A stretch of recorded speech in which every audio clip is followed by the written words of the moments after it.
Well, I'm very excited to be here with a group of educators who have been working on an AISI project over, I think, a couple number of cycles. We're going to find out here real quick, but they're going to tell us today a little bit about their project, a little bit about their work, the findings, what they've seen, and the way that this information, what they're learning, the knowledge they're creating is going to make a difference in the lives of the children that they serve. So let's start out, if we could, with some introductions. We'll just start with you, Denise, if you don't mind, and we can just maybe work our way to the right and find out who we have in the room. Hi, I'm Denise Harrison. I'm the AC coordinator for Blackgold Regional Division, and I am proud to have 4 exceptional coaches on our team. I joined the team in January 2010.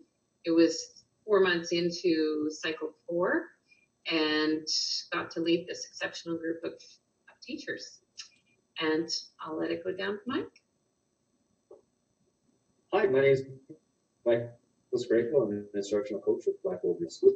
I've been doing this job for about 3 years now. This year I was really excited to get working on our research question, and working this year with about 5 teachers as opposed to last year's, but it's much more intensive and really action research that I'm proud to be a part of. So look forward to discussing more about that with you later. My name is Pam Kromiak. I started in this position in January of last year, so I'm relatively new to the team. I also am really excited to be part of this action research, and the group that I'm working with this year runs the gamut from, film and media to music to science. So it's been all over the place and really exciting.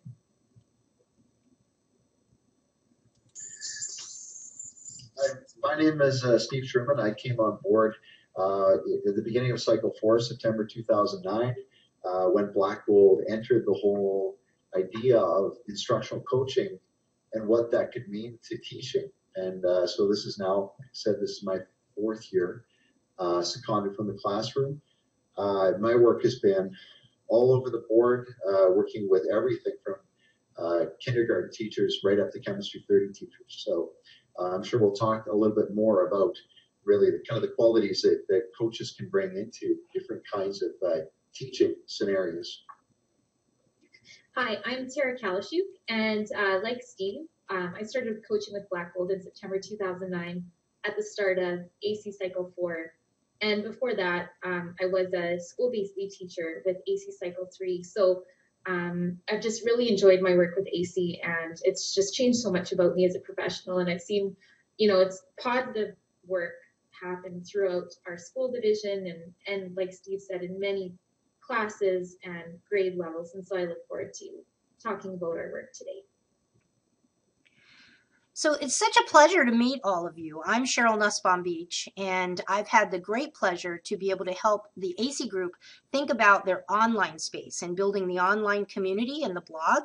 And so we thought it would be a great idea to do these interviews to find out more about your work and the things that you're learning that are going to help improve education for all of us. So why don't we start with that? I don't know who will be the spokesman or if you just all want to weigh in, but tell me a little bit about your inquiry, your area of focus. What is the project about? I can go ahead and explain a bit of Cycle 5, if that's okay with everyone. Our Cycle 5 project is all about discipline-embedded literacy.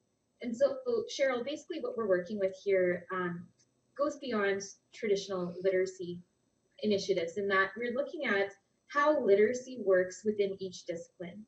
We're looking at literacy skills that are applicable in science when students encounter their science textbooks, science articles, these kinds of things.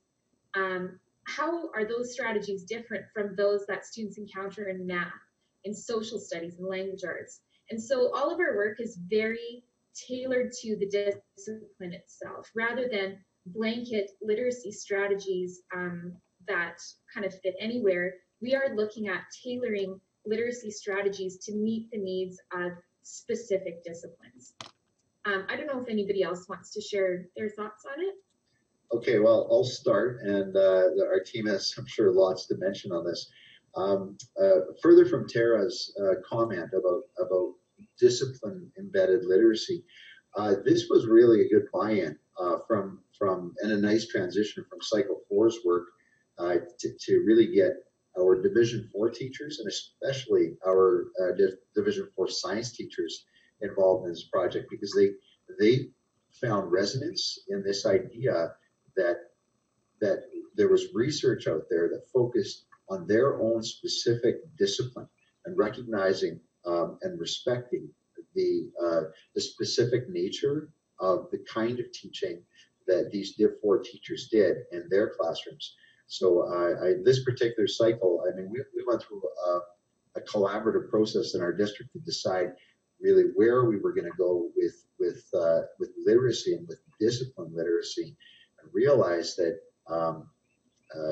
K to 3, kind of the learning to read end of things, was already taken care of and done quite well in our district. And it was a matter of fact, our cohort of principals were involved with us, who realized that this disciplinary focus that Tara mentioned would really take us from grade 4 all the way through to grade 12. At that point, grade 4, where we're changing the focus from learning to read, and now reading to learn. And that's that point where we said, this is where we need to start purposely teaching our children those particular skills in each of the disciplines. As far as really how we, I don't know, kind of mesh these things together, it's I think it probably began with a huge rush of research of last spring, when this was the decision, was we began a look at what does the research say around this topic and really educating ourselves. And I don't know if somebody wants to speak to really the kind of research and what we did with our research. What we did is we opened up the periodicals. We looked at the trade publications and began a collection of materials, knowing we went through an application process with our teachers in our district of people who wanted to be part of this process. So that's something we can get to and discuss a little bit later. But once we knew roughly the areas where we were going to go into, for example, the Div 4 sciences, that gave us an area that we could start researching into to discover really what does the research say is pertinent and important for discipline embedded literacy for a high school science kid that's different from a junior high English language arts kid. And that's where we started to collect a whole pile of strategies and resources in our big red binder. And that book of strategies is a place that we can go to for all sorts of skill development, and we can focus in on particular areas that teachers are interested in. Great. Thank you so much for that. I do appreciate it. So I'd love to hear from some of the rest of you in terms of, as you're taking this across the disciplines, I know Steve talked a little bit about the science perspective. Are there other areas that you think are particularly interesting that we need to kind of elevate or talk about a little bit more? And I guess, Michael, you have your hand up. Let's go with you. Hi, I guess going back to your previous question, what does the work look like with their teachers? I guess the best way to illustrate that would be to kind of let you in on what my work would look like with one teacher who teaches junior high social studies. Initially, sat down with her, and this is kind of one of our philosophies, is we're not coming in, we're not parachuting in with our teachers trying to be an expert. We're going in following Jim Knight's partnership principles, honoring the expertise that each of our teachers brings with them. So when we're coming in there as a colleague who's ready to collaborate and who's really just making the look, a product or a process better for their students to maximize that learning opportunity. So I met with one teacher and we sat down for her social studies class, and she said, you know, my kids just don't really understand the cause and consequence type of thinking that's described in a lot of the social studies materials. Students' work look like. I turned to the research. I found a specific strategy that dealt with internal text features, looking for specific words that students could help identify those types of relationships. So then what I did is I went through and I designed a lesson a series of lessons where I was able to implement this particular strategy, and collaboratively we went over it. The teacher told me what she thought of it, what tweaks she might want to see within her classroom, because of course, as a coach, I totally respect the fact that it's her space and it's her students. She knows them better than I do, so I want to make sure that I respect that. So I made any tweaks that were necessary before we collaboratively implemented this particular strategy in class. There's a series of about 7 or 8 lessons that we did with these students to develop that causal thinking. We reflected on it together, looking at the data that we had collected. Steve had mentioned that we're full-time seconded coaches, so I'd taken all the artifacts that we worked on together back to the office here, and I was really able to mine the data to see what it was showing me. In this particular case, it was showing me that most of the time the kids were getting it, but there was still room for them to grow. So in consultation with the classroom teacher, again, because I'm totally respecting her space, we decided on how we would move that student learning forward, introducing a concept that built on the foundations of that lesson that we designed together. So I guess the keys for me are we're respectful of their expertise. We're not coming in as an expert. That's the last thing that we do. We work together. We collect data together. We examine it together to determine how best we can move student learning forward. That's really interesting. Thank you so much for sharing that. Where I'd like to go now, if it's okay, I would like to kind of talk about this, not only the focus of your project and the focus of your work, but especially in terms of filtering it through, how did you get started? I know that your cycle 5 is a little bit different from your cycle 4, and so maybe you could tell me about what distinguishes each cycle, and then how did you launch this iteration? And so just tell us a little bit about that in terms of the starting point. Yeah, definitely. So I think as for our starting point with cycle 5, what's different from what we were doing in the past is this year with our disciplinary focus, we really start from the front matter of the curriculum. We're really diving deep into kind of the foundational ideas that are part of Alberta's vision for science education, for social studies, for English language arts. And, in selecting goals that are coming from the front matter, we really found that those goals are so reflective of just the basic literacy skills that students need to be successful in each of the disciplines. In cycle 4, we started all of our work from the specific outcomes of the curriculum. And while we're still touching on the specific outcomes this year, the front matter has really become a huge feature in our work and has really changed kind of our discourse as a team. And also our focus for lesson planning as a whole. We are really looking at kind of the big overarching enduring skills that students are going to need throughout their career as, an amateur scientist in life and in school, as a citizen journalist in social studies, and as they explore social media in their life. So it's been an interesting transition to kind of focus on the front matter instead of the specific outcomes.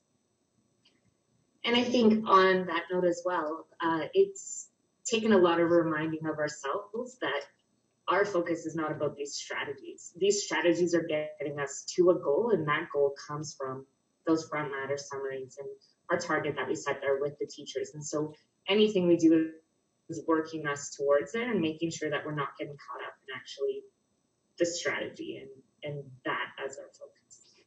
And we also, Mike. We also kind of reframe the work that we do in that we look at the students' abilities, attitudes, and skills to navigate the discipline, to make meaning of that content in that discipline, and to be able to communicate critically within disciplinary community, within each other, with their teacher, with any visitors that come into the classroom. So they truly, with the strategies and by looking at the front matter, those big ideas, we're helping the students gain literacy strategies within that content, as well as being able to thoroughly understand the content. I guess the difference would be for me from cycle 4, as Tara alluded to, as did both Pam and Denise. The idea in cycle 4 where we take, for example, a unit of study, and I'll use as an example, the Red River Resistance. So I'd look for the specific content outcomes that the student was trying to, or the teacher was trying to have the students hit. We taught to really work through this content. This year, on the other hand, our planning starts from, we have to identify a disciplinary deficit, something that the students are really trying to work on, or the teacher has a goal for the students to improve. From that, we're choosing from our strategy bank, from the research in each of the different disciplines, which way of thinking or which way of interacting with this material is going to help them best. And again, going back to the front matter, for each of the disciplines, that's where it's outlined. What does it mean to think like a historian? What does it mean to think like a biologist?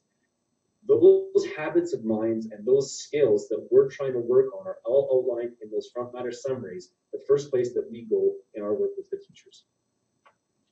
And I think to add to this, listening to the flow of how we moved from cycle 4 into 5, we could probably back it up even further and look at the intentional progression of the AISI cycles as we move through. Cycle 3 was a big focus on assessment, and cycle 4 was about engagement with the learners, and now cycle 5 is working now with the ideas of assessment and engagement behind us, now looking at the big picture and understanding how we can fit all these different pieces together and look at the student and their experience in a much more, I guess you could say, like a global perspective of the student as the whole learner, as opposed to a kid sitting in math class. So that's where I think cycle 5 has really moved us and allowed us to think bigger and actually speak to the kids about how they can take these new strategies and move them across different subjects. We have grade 4 students who are taking a strategy from their social studies class and they're applying it in mathematics, and they're applying it in language arts and in science class, and they're very excited when they see something and they run up to their teacher with their textbook or with their work and say, look what I found. And it deals specifically with the strategy we've put into place to help them in one subject area, and the students are recognizing the value of that strategy as they move across into other courses. So this look at the big picture matter, the front matter about the intentions of the curriculum and what they're supposed to deliver to their students. Our students are recognizing those connections, and that's a really valuable piece. So as I'm listening to you talk, it's pretty fascinating. One of the things that came to mind is that while this is very much about literacy across the disciplines, and you can tell through each iteration how you've changed the lens and gotten deeper and gained more understanding, this is also very much about coaching, isn't it? I mean, you serving as a coach and being able to ask the kinds of questions and use appreciative inquiry and some other strategies to really pull the most out of the teachers and the students as you're starting to look for patterns and synthesize the data. Can you talk about that coaching aspect? Am I off base there? Is coaching a large part of this? Pam, I'll let you go first if we could. It definitely is, and we abide by Jim Knight's partnership principles, which help us establish these relationships where we can have these conversations about data and about things we're seeing in the classroom. We've never partnered as coaches, I think, can I say, guys, as strongly as we are right now with both the teachers and the students. It's this triangle of partnership that's guiding the work that we do. And we can sit there with the data in front of us and now kind of comb through it and, like you said, ask the more difficult questions to really help get students towards that target that we've set together. But yeah, without the basis of those strong relationships, we don't feel that those conversations would be able to happen so honestly and so openly and kind of all the time, sometimes on the fly as we're going through it. So along that same line, then, I guess collaboration between all of you, because you've got different views, different viewpoints, different personalities working on the same work. How does that play out? Are you able to collaborate easily, and what kinds of methodologies or protocols have you put in place for that? Essentially, we work in one public space. There was never an intention for us to get different offices or to have that as a piece, an important piece of the puzzle. The important piece for us was to stick together. Through one office move, we said, no, we'll take this very small closet because it's imperative that we work in an open space. And I don't know, maybe somebody else can talk about what it's like to work in this open space, because I know this has been a game changer for me. Coming in last year, in the middle of the year, it, like Steve said, total game changer. The biggest thing and the most unique thing about our team, I think, is that we have like a no ego policy. Everything is rip, tear, shred. We all put it through each of our lenses so that we have, you know, in the end, this finished product that really is truly representative of what sort of we all believe in. But that idea of no ego as teachers, and I think even just as humans, we become the things that we make. We get really tied up in them, and we leave that at the door here. So you can go against what someone's saying. Conflict is necessary and is needed to make things better, and that's been a complete eye-opener. And I think that really is the power of our team, is that ability to have those tough conversations with each other, but then also be there to support one another as well. I'm just going to hop in for a quick second. The no ego policy, the rip, tear, shred is phenomenal. And the coolest thing about us being in the same room is the dialogue and the discussion that we have. I can't tell you how many times I've sat in that room saying, you know what, guys, I just don't know what to do in this particular case. Or I'm going through a case study out loud with one of my colleagues. And from across the room, here's Pam. Oh, you know what, Mike, I'm doing this work with this teacher. I think it might really help if you put it through your lens, or Steve will offer something, or Tara will offer something. So the collaboration that we have going in that particular room amongst our team trickles down to the students and to the teachers. We also take that collaborative mentality to the teachers with whom we work. Like I said, we don't parachute in. We're not an expert. We respect what they bring to the conversation. And in the end, it's just a better product. Collaborate with students this year, that we're really working with them to see if what we're doing is working. This year, more than any other, failure is okay. If it doesn't work, we want to know about it, and we need that student voice. So collaboration happens on so many levels within this AISI department. I think that, you know, when I reflect on my own work, it just has become so much better because of our team.